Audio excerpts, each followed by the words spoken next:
Вітаю! В етері спецвипуск програма відбудови та розвитку міст. Проведу цей випуск для вас я, Олександр Морщевка. Продовжуємо об'єктивно говорити про відбудову в різних куточках нашої країни, щоб усі, хто цього потребує, були обізнані про свої права та можливості, пов'язані із відновлювальними ініціативами. І також хочемо покращити процес відновлення понищених росіянами будинків та об'єктів інфраструктури. Нині у фокусі нашої уваги Сумщина. Цей регіон навіть після звільнення від російських окупантів продовжує постійно потерпати від ворожих обстрілів. І спочатку давайте подивимось матеріал мого колеги Артема Лагутенка про відбудову у Тростянці на Сумщині. 23 числа був масовий обстріл лікарні, коли танк виїхав на паралельну вулицю і прямі були попадання в наші будівлі. В цей момент в лікарні був хтось? Звісно, були всі. Всі були, і хворі були, і персонал був. Анатолій Анатолійович очолює міську лікарню Тростянця. Чоловік згадує жахи окупації у 2022-му. Один довгий місяць тривав цілу вічність. Ще більше були пошкоджені інфекційне відділення, було знесено покрівлю, була пошкоджена повністю киснева станція, були пошкоджені будівлі хоцкорпусу, було влучання у пологове відділення, вигоріла операційна, повністю вигоріла, знищено було обладнання і саме приміщення. Ну і багато було пошкоджено поліклініки. Поліклініка зовсім була розбита. Лікарня приймає пацієнтів не тільки з Тростянця, але й з прилеглих населених пунктів. Постійні обстріли не заважали робити це навіть під час окупації. Ми прийняли 8 пологів в підвалі. В нас народилося 9 дітей. Потім цих породіль з дітьми наші співробітники на інвалідних візках розвозили по Тростянцю через блокпости. І це було дійсно, що це герої, люди-герої були. Тростянецька міська лікарня дуже велика. Щодня вона обслуговує по 5000 людей. Відновлення установи стало чи не першочерговим завданням для міста. Міська лікарня міста Тростянця у 2022 році під час повномасштабного вторгнення зазнала значних руйнувань приблизно до 30%. Вартість ремонту – понад 90 мільйонів гривень. Привести до ладу клініку взялася служба відновлення Сумської області. Пообіцяли і корисні нововведення. У нас передбачені пологи, пандуси, спеціальні підйомні машини. Все для того, щоб було зручно маломобільним групам населення. Також ми в проєкті по відновленню передбачили заходи по енергозбереження, а саме утеплення горищ, підвалів і фасадів. Тростянецька лікарня відновлюється повним ходом. Такий вигляд має знищене відділення поліклініки. Все робилося. Плитка облицовувалася, фарбували, потолки робили, двері, всі комунікації поміняли. Тобто повністю комплекс всіх робот зроблений. Обсяг виконано десь 90-95%, де фінішні роботи, це ганки. Основна робота по утепленню вже виконана. Лікарня – не єдиний об'єкт у місті, за який взялася обласна служба відновлення. Це відновлення залізничного вокзалу, відновлення 2 житлових 5-поверхівок міської лікарні і дороги загального користування державного значення Н-12 з полученням Суми-Полтава. Лише за місяць окупації Тростянець зазнав значних руйнувань. Це тамтешній міський вокзал. А наскільки велике взагалі тут ушкодження? Який відсоток вокзалу знищений, скажімо так? Я рахую, що близько 60%. Загарбники використовували вокзал як вогневу позицію та склади боєкомплектів. Тому на ньому був сконцентрований вогонь наших захисників. Планується, що буде відновлено 22 об'єкти.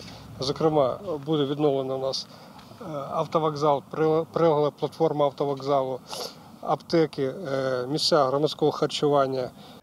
У міськраді Тростянця запевняють, руйнування відкинули місто у розвитку на 10 років. Але відновлення знищених об'єктів йдуть повним ходом. Лікарню і деякі житлові будинки обіцяють здати вже до кінця року. Артем Лагутенко, Оскар Янсон, телеканал «Еспресо». І детальніше поговоримо про відбудову регіону з Іваном Смагою, начальником служби відновлення та розвитку інфраструктури у Сумській області. Вітаю вас. Доброго дня, пане Олександр. Пане Іване, як ви оцінюєте зараз хід відбудови житла та інфраструктурних об'єктів саме на Сумщині? І чи нині відбудовуються лише об'єкти, які пошкоджені під час окупації регіону, чи вже взялися за відновлення нещодавно поруйнованих?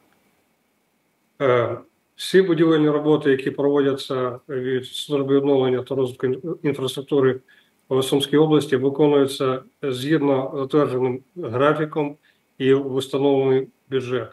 Наразі служба відновлення відбудовує об'єкти, які були пошкоджені під час окупації. Нових об'єктів наразі ми не маємо. Хочу зазначити, що перелік і кількість об'єктів визначає не служба відновлення, а Кабінет міністрів. Тому ті завдання, які поставлені перед державою нам служби, ми виконуємо вчасно, в бюджет, якісно. І все для громади і людей. А наскільки зараз важко відновлювати об'єкти, зважаючи на безпекову ситуацію на Сумщині?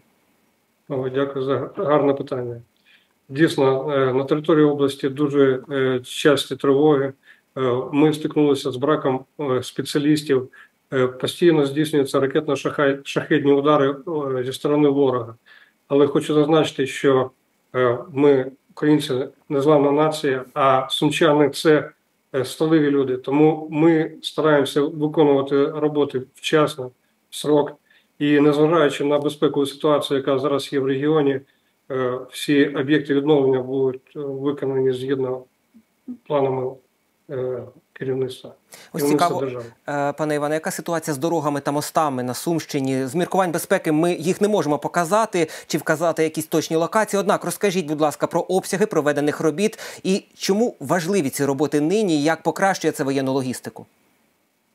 Хочу зазначити, що взагалі ремонт і автомобільне утримання існуючої інфраструктури у нас виконується в межах сурової економії, тому що дорожній бюджет у нас немає, його передали в Міністерство оборони. І служба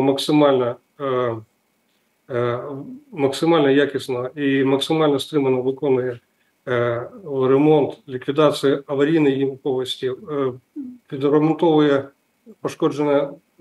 пошкоджений дорожній одяг по всім дорогам, які є, але ми економимо, ми робимо якісно, все для того, щоб забезпечити в належному стані інфраструктуру. Про щось більше говорити, відверто кажучи, ми не можемо.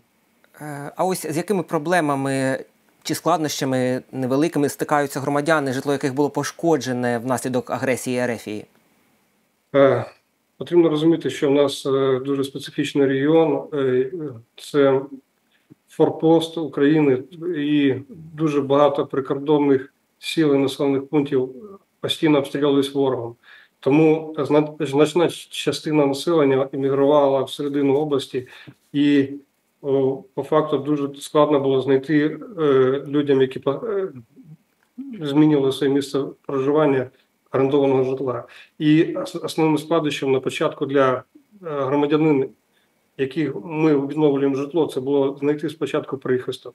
Але Тростянецька міська рада, люди, громадські організації допомогли людям на початківцях, щоб люди знайшли прихисток на той момент, поки ми виконуємо відновлення і ремонт цих будинків, які в нас є в нашій програмі. Дякую вам за роз'яснення, за розмову. І головне, я дякую вам за вашу роботу. З нами був Іван Смага, начальник служби відновлення та розвитку інфраструктури у Сумській області. Доєднуємо до нашої розмови Олену Шуляк, народну депутатку, голову парламентського комітету з питань організації державної влади, місцевого самоврядування, регіонального розвитку та містобудування. Пані Олено, вітаю. Ми говоримо про відбудову пошкоджених або знищених домівок і об'єктів інфраструктури в різних регіонах України. З вами хочемо зосередитись на тому, як триває цей процес. Ось як ви оцінюєте хід відбудови нашої держави? В Україні низка невеликих населених пунктів, зокрема на прикордонні, які значно понищені ворогом. Куди ось звертатись місцевій владі щодо відбудови? Доброго дня. Давайте наведу декілька цифр.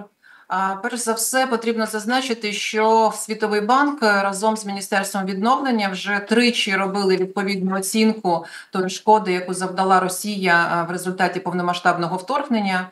Останній раз така оцінка презентована була в лютому 2024 року і враховувала всі дані на кінець 2023 року. Згідно цих даних, на відновлення нам потрібно як мінімум 486 мільйонів доларів. Прямі збитки, які завдала Росія в результаті пошкоджень і руйнувань, становлять більше ніж 150 мільярдів доларів. Топ-3 пошкоджень і руйнувань – це житловий сектор, це транспортна інфраструктура і це, звичайно, на жаль, інфраструктура, яка працює в сфері енергетики. Ці дані були зафіксовані на кінець 2023 року, повторюсь, і вони не враховують останніх пошкоджень і руйнувань, які завдавала Росія в 2024 році. І я думаю, що наступна оцінка Світового банку, вона буде включати набагато більші, масштабніші цифри, ніж ця оцінка, яка відбувалася безпосередньо в 2023 році. Якщо говорити про те, як відбувається відбудова, в нас є 3 рівні. Це місцевий рівень, регіональний рівень і центральний рівень. Є такі об'єкти пошкоджені, з якими може працювати відповідна місцева влада, можуть використовуватись кошти з місцевого бюджету.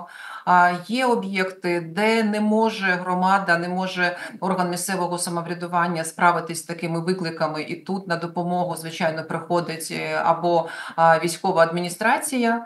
Дуже багато пошкоджень, наприклад, коли декілька громад на території однієї області, це може стосуватися тієї ж самої енергетичної інфраструктури або транспортної інфраструктури, тут, звичайно, включається військова адміністрація і допомагає. Весь процес супроводжує від планування такого відновлення чи ремонту пошкодженого до безпосередньо вже введення в експлуатацію. Ну і є об'єкти, де включається безпосередньо Міністерство відновлення, яке працює через своє агентство відновлення. Останній такий приклад великий, значний, це, пам'ятаєте, коли було руйнування Каховської ГЕС і потрібно було дуже швидко приступати до роботи з створення нового водогону, тому що більше ніж 1 мільйон людей могли залишитись без питної води, то тут уже вся координація такого великого об'єкту відбувається безпосередньо на рівні міністерства. Звичайно, ця співпраця відбувається із залученням військової адміністрації, із залученням відповідних громад, і тільки коли всі гілки влади працюють злагоджено, можна добиватися результату швидкого і ефективного. Звичайно, а як ось оформлювати такі звернення? Ось очільник міста, наприклад, має дійсно проблему, знищено об'єкт, який потребує дійсно втручання і обласної військової адміністрації, можливо, міністерства. Наскільки швидко і як спрощено процедуру, можливо, оформлення звернень? А я думаю, що на сьогодні є відповідна координація з військовими адміністраціями. Це не працює там у вигляді якогось конкретного звернення. Наскільки мені відомо, кожен очільник військової адміністрації, він знаходиться на контакті з усіма очільниками громад, з очільниками міст. Вся військова адміністрація, вона чітко фіксує і знає, де які відбуваються руйнування, і де хто може запропонувати швидкий шлях вирішення проблеми. Давайте ще не забувати, що зараз Міністерство відновлення дуже тісно працювало з нашими міжнародними партнерами. З міжнародними партнерами також працювали і військові адміністрації, і працювали безпосередньо самі муніципалітети. І на сьогодні, якщо ми говоримо про великі об'єкти, то можна отримувати відповідне кредитування від великих банків, наприклад, такий як Європейський інвестиційний банк чи Банк розвитку Ради Європи. Це кредитування має невисокий відсоток і дається на досить великий період. Є також дуже багато грантових програм, які надають також наші міжнародні партнери. З міжнародними партнерами, я повторюсь, працюють всі рівні, і в залежності від того розміру таких руйнувань чи пошкоджень, міжнародні партнери долучаються до такої відбудови. Ну і давайте не забувати також, що на місцевому рівні є прямі контакти і безпосередньо відносини із містами-побратимами, із урядами інших країн, із різними благодійниками, які допомагають відбудовувати ті чи інші об'єкти. Наприклад, через платформу United24, я нагадаю, що ця платформа об'єднує 5 напрямків, і один із таких напрямків, де збираються кошти, це якраз питання відбудови і питання відновлення. На цій платформі за 23-й рік було зібрано більше ніж 12 мільярдів гривень. І один із вдалих проєктів, коли на цій платформі збиралися гроші, а потім відновлювалося житло, це якраз 18 будинків у Київській області, де за гроші благодійників вже майже збудовані нові домівки. Вся процедура відновлення таких будинків здійснюється під наглядом міжнародних інституцій, працює незалежний технічний нагляд, дуже такі прозорі і підзвітні процеси при такому відновленні. І це також один із небагатьох прикладів, дуже багато по всій країні різних таких даних, де можна зафіксувати, де прямо працюють благодійники з проєктами, які стосуються відбудови. Ось ви згадали дійсно великий потужний проєкт водогону, який зведено і вже працює після того, як ворог зруйнував Каховську гідроелектростанцію. Але якщо говорити про житло для простих українців, наскільки місцевій владі швидко вдається вирішувати це питання відбудови? Можливо, також, крім місцевих проблем, наприклад, які є, необхідно і втручання, зокрема, міністерства. Чи це можна вирішити все-таки власними силами в громадах? Ваша правда, не можна вирішити це власними силами в громадах, тому Міністерство відновлення запустило масштабну державну програму, яка називається «Є-відновлення». Станом на сьогодні більше ніж 65 тисяч українських родин скористалися цією програмою в частині отримання цільових коштів для того, щоб зробити ремонт пошкодженого житла. Я нагадаю нашим глядачам, що максимальна сума за пошкодження в квартирі складає 350 тисяч гривень, а за пошкодження в приватному будиночку не більше ніж 500 тисяч гривень. Більше ніж 8 тисяч українських сімей за цією програмою вже змогли оформити житлові сертифікати, а більше ніж 3 тисячі українських сімей вже змогли ці житлові сертифікати реалізувати і отримати вже нову домівку. Також нагадаю, що у тих людей, в кого сьогодні зруйноване житло, і вони оформлюють собі житловий сертифікат, то для нової домівки вони самостійно обирають і населений пункт, вони самостійно обирають і вид свого майбутнього нового житла. Тут держава жодним чином не втручається в такий вибір і лише надає такі механізми, надає гроші цільові, які можна використати виключно для того, щоб аби поремонтувати житло, або купити, придбати нову квартиру, або інше житлове приміщення. В 2023 році для того, щоб реалізувати цю державну програму, був створений фонд ліквідації наслідків від збройної агресії Російської Федерації. Перші гроші до цього фонду надійшли у вигляді арештованих грошей російських банків, які працювали на території України. А саме від Сбербанку надійшли перші 17 мільярдів гривень. І я вважаю, що це таке дуже справедливе рішення, коли гроші Російської Федерації працювали для того, щоб відновити домівки тих українців, які залишилися, на жаль, без дому, без крову, тому що повномасштабне вторгнення зруйнувало або пошкодило їхнє житло. Звичайно, ця програма продовжує працювати.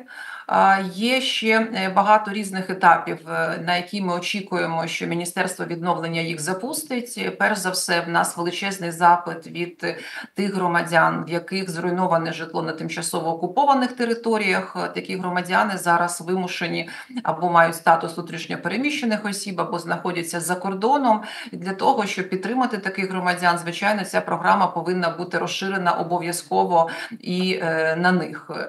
Кожного разу програма є відновлення вдосконалюється, спрощуються і цифрові механізми подачі документів. І тут саме держава відіграє таку центральну, головну ключову роль.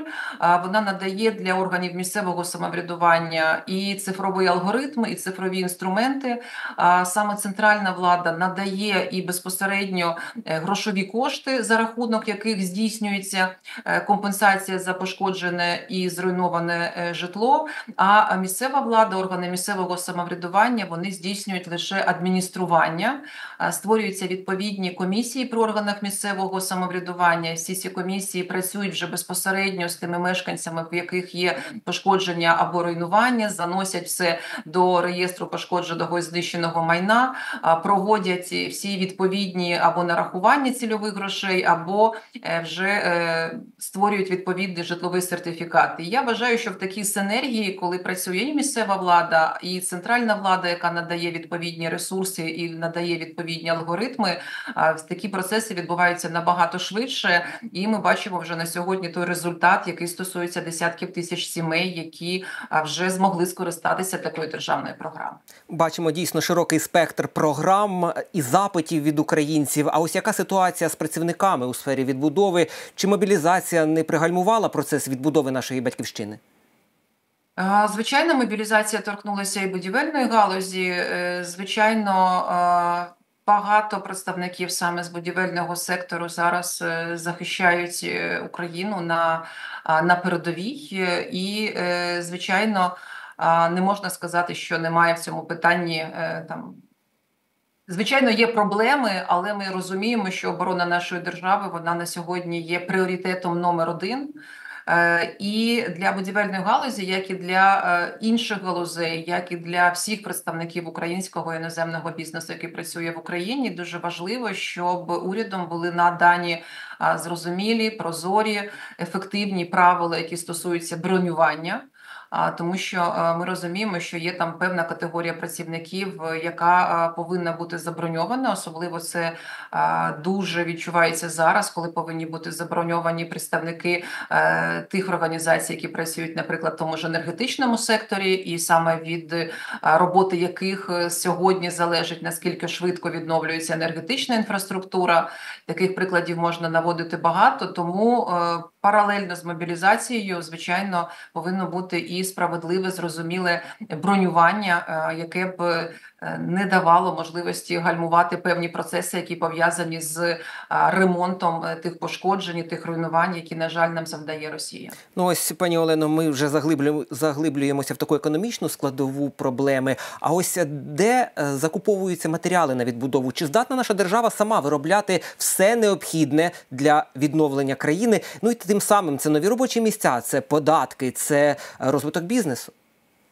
Є добра новина, більше ніж 90% будівельних матеріалів, які використовуються у відбудові, Україна здатна виробляти на своїх будівельних майданчиках тут, на території України. І дійсно, якщо подивитись, скільки робочих місць може зберегти будівельна галузь, виробляючи необхідні будівельні матеріали для відновлення, то ця цифра вражає. Це більше ніж 150 тисяч українців зможуть працювати на таких підприємствах.